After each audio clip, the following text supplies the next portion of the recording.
Alright, shalom, shalom. First and foremost, I'm going to give all honor, glory, and praises due to Yahweh, Ba'ashem, Yahweh Shai, Ba'ashem, Makakadash. Also want to give double honors to the elders and apostles that bring no soul, teaching the truth and sincerity, and also who move well. Peace and salutations to the hopeful elect that scattered four corners of the earth, which you so-called Negroes, Latino, Hispanics, Native American Indians, coming out the elect nation of Israel that the Lord is dealing with in no other nation. Alright, so, this particular lesson, and it was just, I didn't even get to watch it, it was just a title. And it was talking about, that I guess, the U.S. sent some missiles over, and it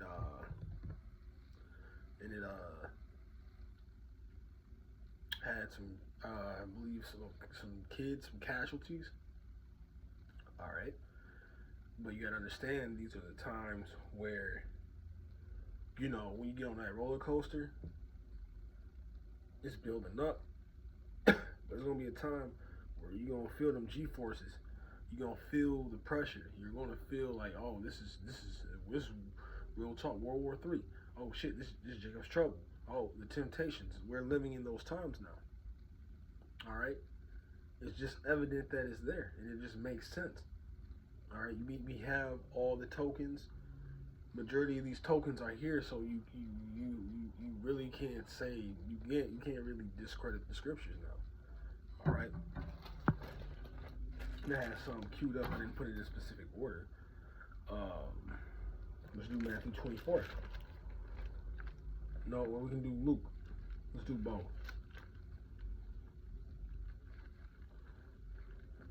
Because we're living in the times of Matthew the 24th chapter, the times of Ezra's, 2nd Ezra's, the 5th chapter, Revelation.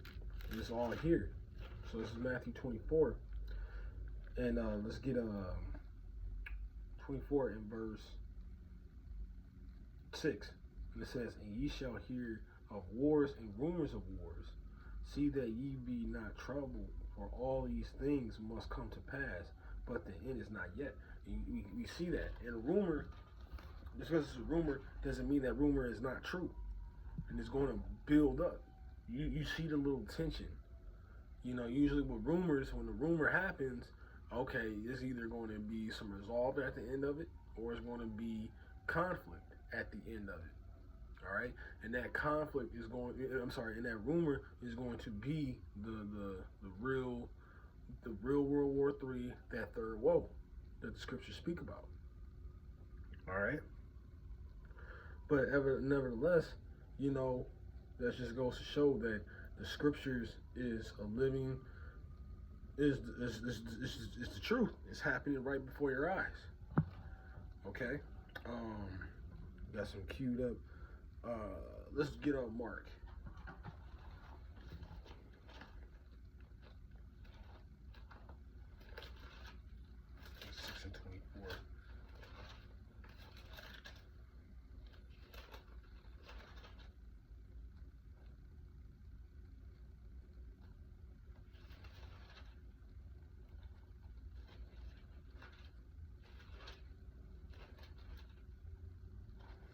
All right, this Mark chapter 3, and I'll start at 23. And it says, "And he called them unto him, and said unto them a parable. How can Satan cast out Satan? And if kingdom divided against itself, that kingdom cannot stand. If a house be divided against himself, the house cannot stand. If Satan rise up against himself and be divided, he cannot stand but have an end." Because now we're in this time where, we all know who's the physical counterpart of Satan. These so-called Edomites, so-called white man. And let's just take Russia. They're still Edom. Gog and Magog. You got the Spaniards. You got Tyr, the Germans, so on and so forth. But yet, even though they were in coalition with each other, there are certain things that they didn't agree with. And now that's when you're going to see that falling out. Because you got to understand, this is also uh, Babylon the Great, spiritual Babylon, spiritual Egypt. And we all know this place is a great whore. And the elder apostle Ramla, he gave you a breakdown of, you know, the the characteristics. You know, a whore just want to, you know, they'll just take. You know, you might have a man that's do the nails, a man to get their hair done, man to get them food, man to, you know, lay the pipe down. And that's how America is. And now these other nations are mad. All right, you can only put up with a whore so much, where you just gotta you don't do something to it. All right, and there you go. That's why you see it now. So and that's where it's going to be an all-out war between, you know, especially Russia and so-called America,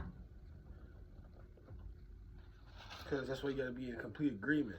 But America be doing some other stuff that these other nations is making the other nations mad. Let me grab Amos 3 and 3.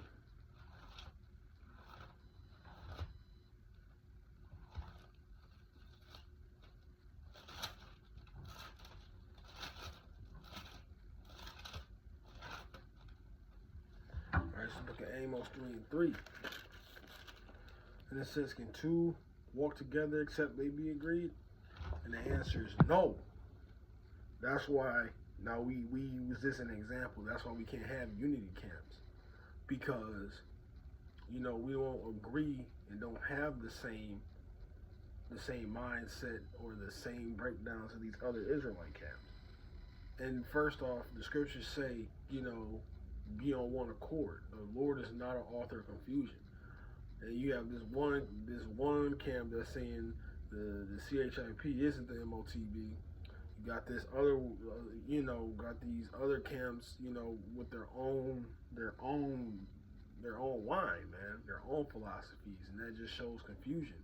So that's why we separate ourselves from it, and we just come to the true understanding of the scriptures. But nevertheless, now, you know, back to like the main topic at hand is like the war. These other nations, man, they're not in the complete agreements with each other. That's why you have all these nations. Some are fold up, and some of these foes, you know, you got allies and foes right now. So if you attack one of our, just put it like this, yo, you attack my boy, I'm jumping in. And if you say, oh, you gonna jump in? If you jump in, I'm jumping in. All right, so it's just like that. But now you see that effect, though. It's beautiful that you can see that things is showing a flip. This is Deuteronomy 30 and 7.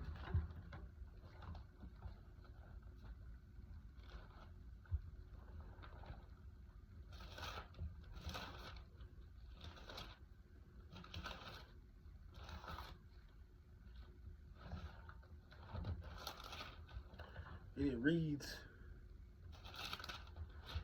and the Lord thy power will put all these curses upon thy enemies, and put them that hateth thee, which persecute thee. So, you know, we have a curse where we hated our brothers. Like we was, you know, you have to saying black on black crime. You got the,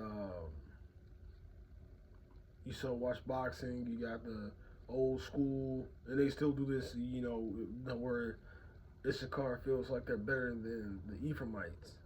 And like I said, it's also in the scriptures that, you know, that Ephraim should not envy Judah, and Judah should not vex Ephraim. There we go. But you're going to see now, we have like little petty, like we will do that in the neighborhood, but now these are nations of Edom going at it, where it's like a whole out war. You know, they're using their weapons, their blessings against each other. Okay? But it's a beautiful thing. But like I was stating earlier, you see that now.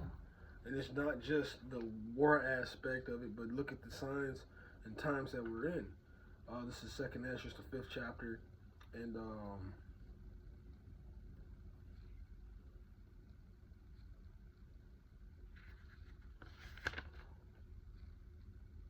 And we'll start at,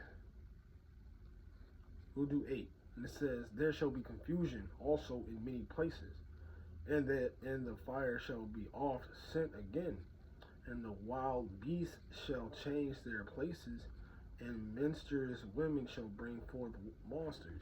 Because you do see, I've been seeing way more animals that is not supposed to be in their habitat that's going to be, out their place. We actually brought that out at camp too. You might see you just chilling, and you see like an old grizzly bear with a top hat on. You're gonna be, they gonna come to like our cities near you.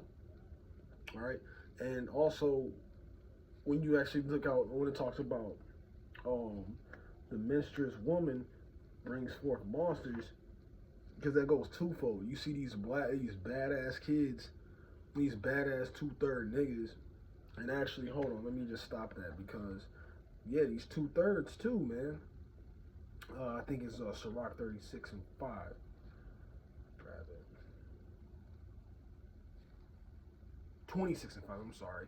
And it says, there be 3 things that my heart feareth, and the 4th I was sore afraid, the slander of a city. And it says, the gathering together of unruly multitude and a false accusation, all these are worse than death. But the point was the gathering together of an unruly multitude. And that's you 2/3, man.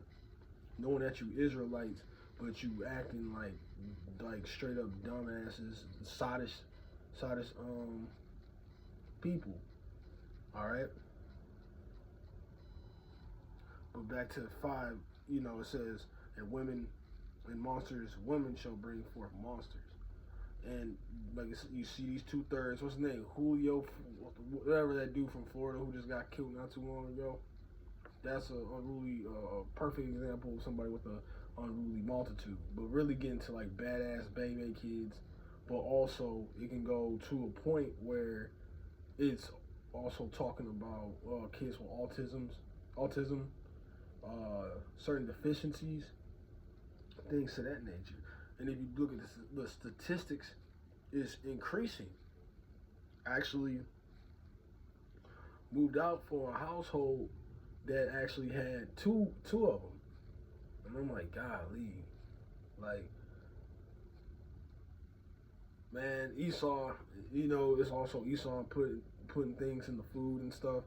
Like, get into Ezekiel the 4th chapter. Now that's getting into how he just, defiles our food. We're not getting the real nutrients that we need to consume. But also, it is Eve because look at that one ratchet ass, that one crazy, weird, missing tooth chick, Krishan or whatever. She was drinking while she was pregnant. Now look at what happened to her son.